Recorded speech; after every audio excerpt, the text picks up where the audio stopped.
Good morning, everybody. On behalf of the O'Brien Recruitment team, I'd like to welcome you to this webinar and to thank you for taking the time out of your day to join us.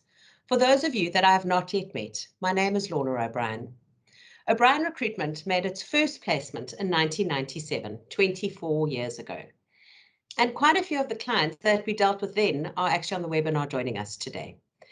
We have survived and thrived through a few recessions and through many legislative changes, but the last 18 months have been extreme. Our clients, and specifically their HR departments, have been stretched and challenged. They've had to implement COVID policies, enforce safety in the workplace, devise work from home policies, review leave policies, navigate tours, possibly place staff on short time or handle retrenchment processes. There is no precedent, and balancing business survival and staff welfare has been challenging. We all know that vaccinating and achieving herd immunity is the only way, yet we have got staff that are reluctant to take the vaccine, and that brings a whole new challenge of weighing up our employees' constitutional rights against the possible safety of our staff and our clients. I've invited Michael Bagram, a partner of the highly reputable firm Bagram & Associates, to discuss vaccinations in the workplace with us. I also have got Dr. Faure with us, and we'll have the pleasure of listening to her, a well-respected clinical specialist who has been extensively involved in all things COVID.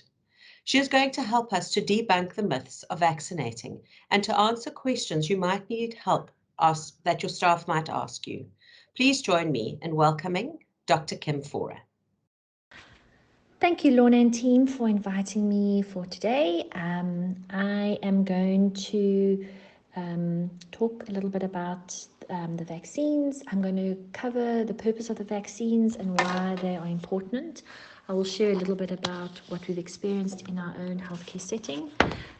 We'll then delve into the different types of vaccines and what the differences are in terms of a choice of vaccine, and then also look at some aspects of safety. So I think the first thing that's important is the purpose of vaccines. And if we go back to the true starting point of vaccines, we need to realize that vaccines have always been around to prevent severe disease and death. They have never ever been designed as a way of preventing an illness from happening in totality. So if you think back to our childhood vaccination programs, that is where it all started, and those vaccines were designed to prevent babies and young children from dying from common illnesses such as measles, mumps, rubella, and diphtheria, pertussis, and tetanus. You've had all your vaccines done. As kids, we get vaccinated from day one. So your first vaccine is your TB vaccine that goes into your left shoulder. You'll have like a funny star still left over there for some of you. And the whole point of that vaccination program was to prevent illness and severe disease and death for babies related to things like measles, mumps, rubella, diphtheria, pertussis, and tetanus. And if you think how many children we actually know of that get measles, and if you look at the impact it's had on our mortality rate for kids and for infants, vaccination programs are highly, highly successful in the majority of countries in which they are. But they're very much dependent on everybody being vaccinated, or at least a vast majority of people being vaccinated. So if you think around the fact that I haven't been vaccinated and all the people in the Zoom room around me have been vaccinated, the chance that if I get sick and have COVID, the likelihood that I transfer it to one of you is highly unlikely, which means then that the transmission and the spread of the virus stops with me. And that is the point of vaccinating, and that's the point of getting a certain percentage of the population vaccinated. If we don't achieve that, and we don't have sufficient numbers of people getting vaccinated, then the one person who's unvaccinated and who gets sick is not going to stop spread, and the spread is just going to continue. And we're going to get into a situation where we're never going to be able to return to normal. And somewhere along the line, what we're wanting to achieve is that COVID becomes cyclical, like we have with influenza or the flu every year.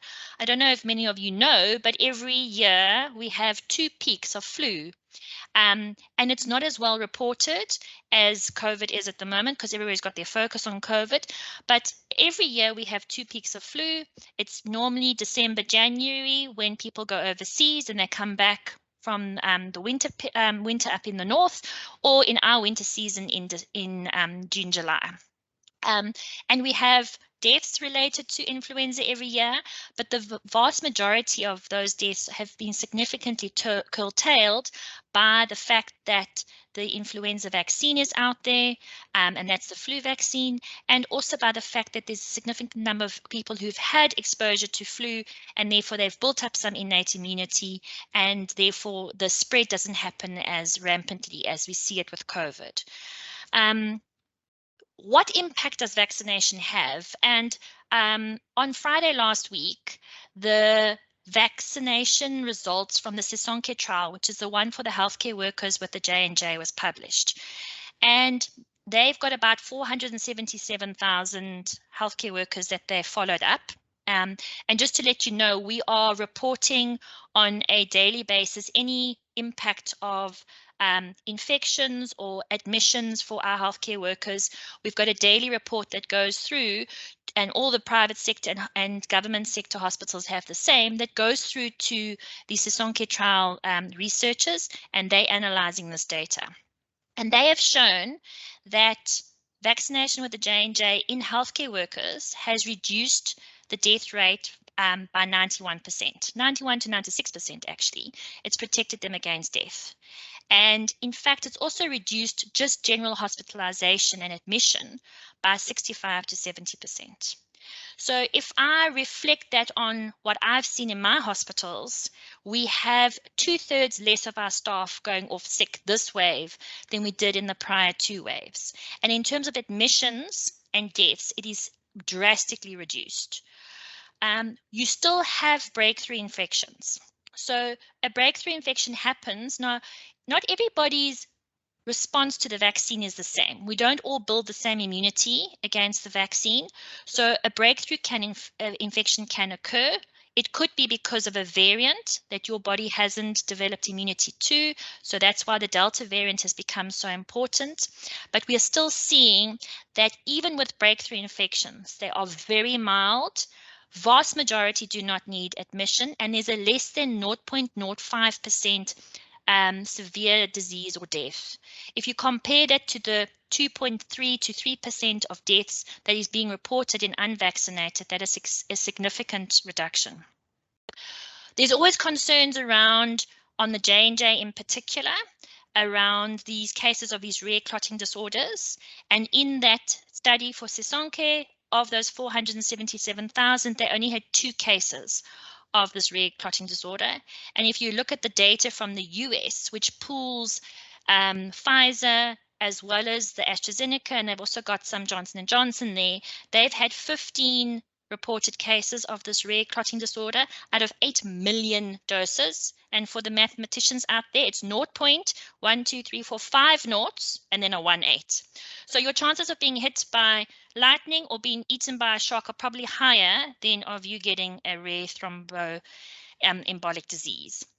The other important thing to note is how long does a vaccine last for? And because we're all in a pandemic, the data is still quite fresh on this, but we know that with the J&J, there's durability of your immune response up to about 120 days at the moment, and it's much longer for Pfizer, is being shown to at least over 6 months.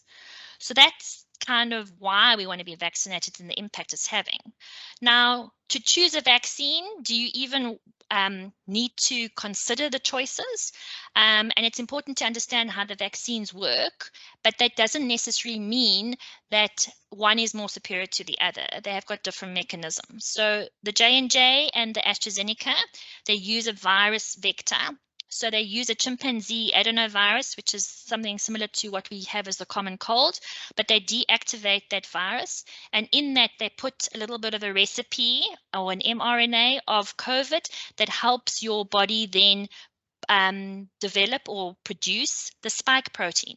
So the spike protein is those funny, like if you think of Shreks in the ears that the coronavirus has got, it's just that little piece that the vaccine asks your body to produce. And when your body produces this spike protein, your entire immune response goes, oh, this is foreign. We've never seen this before.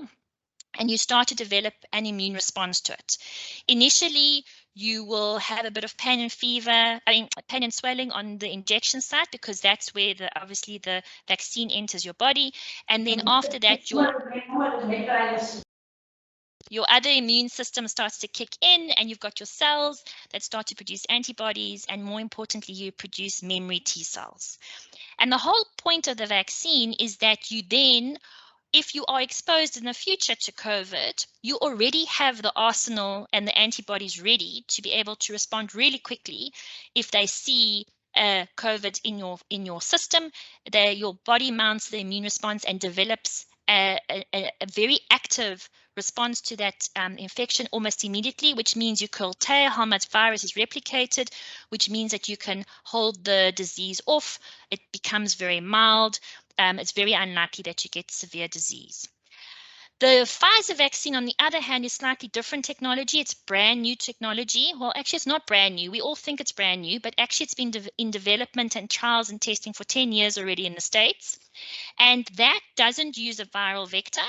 What it is it uses, it's got the same recipe, the mRNA recipe, and that just enters your cell through a transporter mechanism, and it does the same thing. It asks your cell to produce the spike protein, and then the same happens with your normal immune response. In terms of effectiveness, right in the beginning, when the vaccine started to become available, there was an interesting webinar that I attended, and they said there's always this debate about which vaccine is the better one to get. And actually, the one you're being offered is the one that you need to get. The effectiveness in terms of preventing severe disease and death is almost identical across the J&J, the Pfizer, and the AstraZeneca. They all dip in terms of the effectiveness when it comes to the different variants. And in particular, most of them dip in relation to the Delta variant. But if you look at the immune responses of people once they've had their full doses, it's very similar. It's still preventing severe disease and death. And if you look at any of the stats in the UK and the US, where they've got a mixture of Pfizer and AstraZeneca or Pfizer and J&J, you'll see that the people that are being admitted to hospital at the moment, those that are dying, are the unvaccinated. And I don't know if you've heard, but on US TV, they'll talk about it's now a pandemic of the unvaccinated and not of the vaccinated. You're still going to get breakthrough infections because, as I said, vaccine is never, ever going to prevent you from getting an infection, but your infection will be mild or moderate, and it will never get very unlikely to get to severe or disease or death. The biggest challenge that people underestimate when you roll out a program to healthcare workers is that you do not develop vaccine effectiveness immediately. So speaking from my own experience, when you get that jab, you feel like a superhero. You feel like you can you won't succumb to anything. You are able to bounce off COVID literally from your skin, but that's actually not true. So each of the vaccines has a different time frame to developing immunity. And the most important message that staff need to get is once you've been vaccinated, you can't stop with all your prevention mechanisms until your immune system has developed. And even after that, until we have enough people vaccinated, you're still going to potentially be exposed to somebody who has been unvaccinated and has got COVID. So for the Johnson & Johnson, you've got to wait at least 28 days after that single shot, because remember, that's just a single shot. And then with Pfizer and AstraZeneca, you've got to wait. It's a 2-shot vaccine, and you've got to wait for 14 days after the second shot, which works out to about 58 days. And once you've got immunity, then your mechanisms of protecting yourself are much stronger. But again, walking in the community, being in places with social gatherings, you still got to wear your mask, still wash your hands, and that's just good practice. The scary part is there are lots of myths and concerns about how the vaccine works and that it can alter your DNA. None of those are true. None of those have been proven. The impact that negative publicity has on our vaccination campaign is significant and has considerable challenges to us achieving what we want to achieve, which is the ability to walk around without masks and just have COVID as just the seasonal flu kind of appearances. So from a safety point of view, the vaccines are constantly being monitored and the effects are being surveilled all the time.